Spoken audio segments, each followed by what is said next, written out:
Alors, choisir un nouveau vélo de route, surtout dans cette gamme de prix entre 1500 et 3000 euros, ça peut vite devenir un vrai casse-tête, pas vrai? Le marché est juste plein d'options incroyables, mais du coup, comment on s'y retrouve?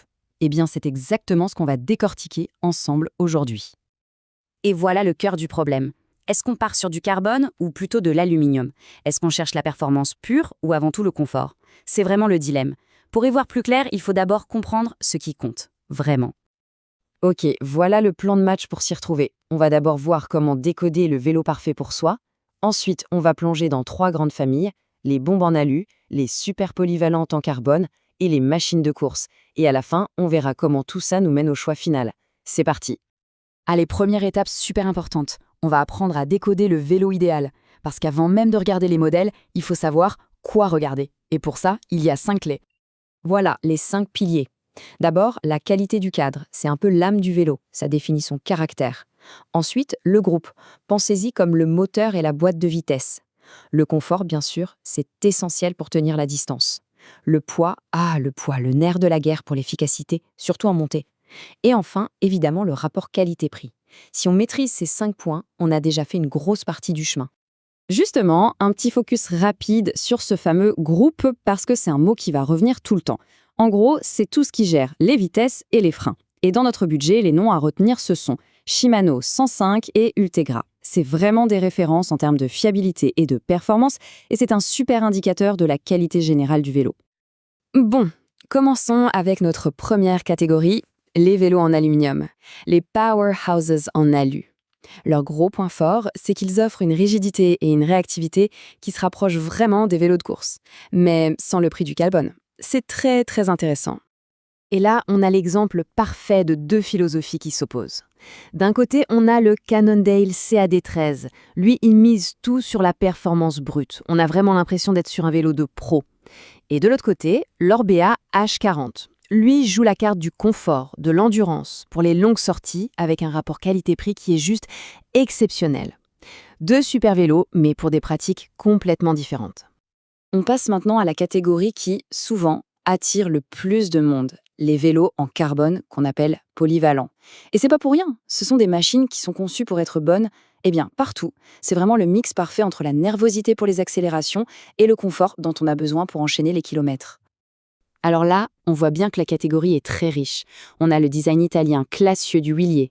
On a le Ridley qui, est un peu au-dessus du budget, mais il montre ce qu'on peut avoir avec un groupe encore supérieur. Mais le vélo qui saute aux yeux ici, c'est le Vandrysel NCRCF. Regardez-moi ça. C'est le plus léger, il est déjà en Shimano 105 12 vitesses, la toute dernière génération, et son prix, il est juste imbattable. Et voilà, la citation de la source le dit très clairement. Le Vandrysel se détache vraiment du lot. C'est la preuve qu'on peut avoir accès aux toutes dernières technologies, comme une transmission 12 vitesses, sans pour autant faire exploser le portefeuille. Franchement, c'est un choix hyper malin pour qui veut de la modernité et de la performance. Allez, on termine avec la dernière catégorie, celle des pur sang, les bêtes de course. Là, on parle de vélos qui ont été pensés avec un seul et unique but, la vitesse. Chaque gramme est compté, chaque coup de pédale doit se transformer en pure accélération. Le confort, disons que c'est une considération secondaire. On a ici 3 machines de guerre, c'est clair. Le Trek Emanda, c'est une légende pour les grimpeurs. Le BMC, c'est la technologie de pointe. Mais attardons-nous sur le BHSL1. Non seulement il est monté avec le groupe supérieur, le Shimano Ultegra, mais en plus, c'est l'un des plus légers de toute cette sélection, à 7,9 kg.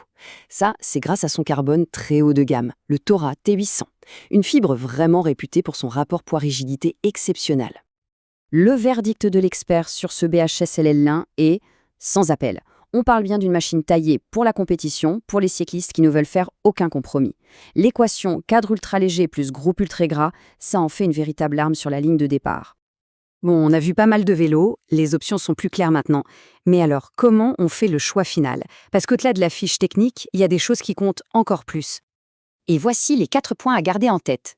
Primo, le meilleur vélo n'existe pas dans l'absolu. Le meilleur vélo, c'est celui qui est adapté à sa propre pratique. Deuxio, l'étude posturale. C'est un investissement, oui, mais c'est absolument non négociable pour le confort et l'efficacité. Tertio, si c'est possible, il faut essayer les vélos. Rien ne remplace les sensations sur la route. Et enfin, un bon vélo, ça reste un vélo bien entretenu. C'est la clé pour qu'il dure et qu'il reste performant. Voilà, avec toutes ces clés en main, le choix devrait paraître beaucoup moins intimidant. Le but, ce n'est pas de trouver le meilleur vélo du monde, c'est de trouver le compagnon idéal pour ses propres aventures. La seule question qui reste maintenant, c'est quelle sera la première destination ?